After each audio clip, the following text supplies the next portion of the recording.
njaga tukiamabwensi muno sirabangayo muyimbi akola bitwali ni skin abera ku top munsi yonna kambi kubalira ebitu bino bitegeere sirabanga ko muyimbi anyoma katonda naba ku top sirabanga ko muyimbi alina maro naba ku top sirabanga ko muyimbi aliwa promoter naba ku top because aliwa promoter abantu bonse bagenda kutegeka mbajje mara kutegeka ne njirawo bali kibagenda okulaba ne baleeta omutwalo gwabwe sirabanga ko muyimbi anyoma media obulamu bwange bonna n'abawa amaanyi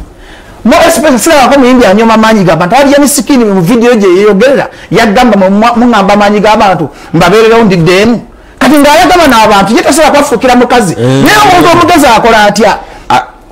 agondera amanya je yava ko yali wasimpa music wali yani sikini tanyuma twamwagala wakubali true representation of ghetto saba naku abantu ba wansi kawagira munaku munaffe Palaso bya bigiriza na wanise soko sirike na yebya palaso bya bigiriza na wanise mikono but you soko sirike ni skini bya genda bikora kutambula I don't want to discuss ngenda kutamba aliyeni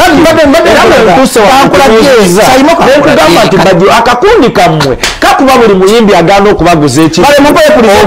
Kenzo we agano baguza ebintu kuba mbadde yabamayanja mugikumye olwobutagala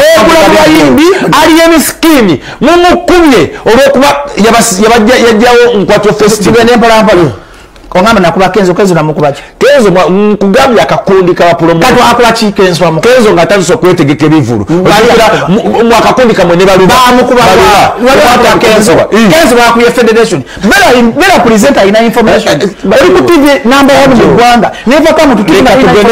federation Kenzo wale mukoba federation kubuke Palaso 1 echencha cha weekend wacha kubadde kukubogera mukumura wacha wengine amazima ngera